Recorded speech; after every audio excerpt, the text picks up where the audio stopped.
कर्नाटक की कांग्रेस और जेडीएस की मखलूत हुकूमत के सीएम कुमारस्वामी ने 2018-19 के लिए बजट पेश कर दिया है।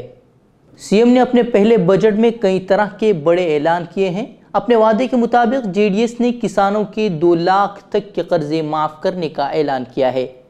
किसानों के कर्जा माफ़ी को लेकर जेडीएस और कांग्रेस में कई दिनों से तनाज़ा चल रहा था, लेकिन इसके बावजूद सीएम कुमारस्वामी का किसानों के कर्जा माफ़ी के ऐलान से किसानों में खुशी की लहर दौड़ गई है।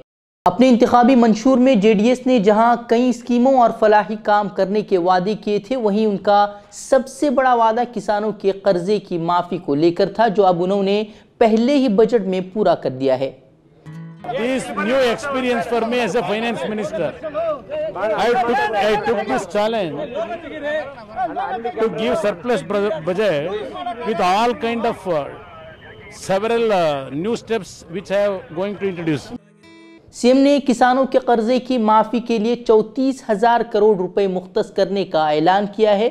उसके साथ साथ सिद्धारमैया हुकूमत की कई स्कीमों को भी जारी रखने का ऐलान किया है। इंदिरा कैंटीन और अन्नभाग्य स्कीमों में भी मजीद बेहतरी लाने की बात कही जा रही है। सीएम कुमारस्वामी के मुताबिक इस बजट से किसानों को 40 लाख करोड़ का फायदा होगा।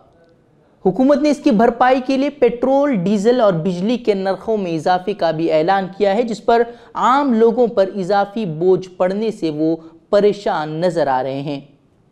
बढ़ता ही जा रहा है ये, इससे तो पहले ठीक था, भाई जिस हिसाब से था अब एवरेज तो अब ध्यान ही नहीं रहता कितना बढ़ रहा है कितना नहीं बढ़ रहा है। माहिरीन का कहना है कि इस बजट में तमाम तबकात का लिहाज रखा गया है और ये बजट कर्नाटक को एक नई सिमत की तरफ ले जाएगा। दूसरी तरफ किसानों के कर्जा माफ़ी की भरपाई के लिए पेट्रोल, डीजल और बिजली के नरखों में इजाफे से मुतवस्सित तबका खुश नज़र नहीं आ रहा। उनका कहना है कि हुकूमत ने अपने वादों की तकमील के लिए आम आदमी पर इजाफी बोझ डाल दिया है। पहले ही पेट्रोल और डीजल की कीमतों में इजाफे ने आवाम की कमर तोड़ दी है। अब कर्नाटका हुकूमत की जानिब से इस इजाफे से आवाम को मजीद मुश्किलात का सामना करना पड़ सकता है। कर्नाटका बजट की कुछ अहम बातें। किसानों के लिए 34,000 करोड़ रुपए की कर्जा माफ़ी का ऐलान और हर किसान का 2 लाख रुपए तक का कर्ज माफ़ होगा। किसानों को 31 दिसंबर 2017 तक लिए गए कर्ज पर इस स्कीम का फ़ायदा मिलेगा। वज़ीर आला कुमारस्वामी ने बताया कि यह कर्ज माफ़ी का पहला मरहला है। वज़ीर आला के इस ऐलान का फ़ायदा तकरीबन 25,000 किसानों को हासिल होगा। इंदिरा कैंटीन, अन्नभाग्य मंसूबे जारी रहेंगे और उन्हें मजीद बेहतर बनाया जाएगा। कांग्रेस की साबिका हुकूमत की तमाम फलाही स्कीमें जारी रहेंगी। बेंगलुरु में प्रेफरल रिंग रोड तामीर होगा, उसकी लागत 11,950 करोड़ रुपए होगी। बेंगलुरु झील की बेहतरी के लिए 50 करोड़ रुपए का भी फंड जारी किया गया है।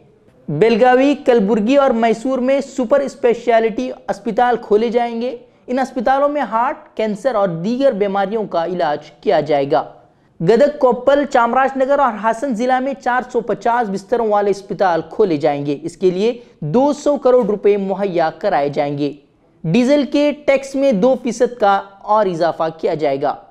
टैक्स में इजाफे के बाद डीजल के दामों में 1 रुपये 20 पैसे का इजाफा होगा, तो दूसरी तरफ पेट्रोल के दामों में 1 रुपये 15 पैसे का इजाफा होगा। ब्यूरो रिपोर्ट, फिक्रो खबर न्यूज़।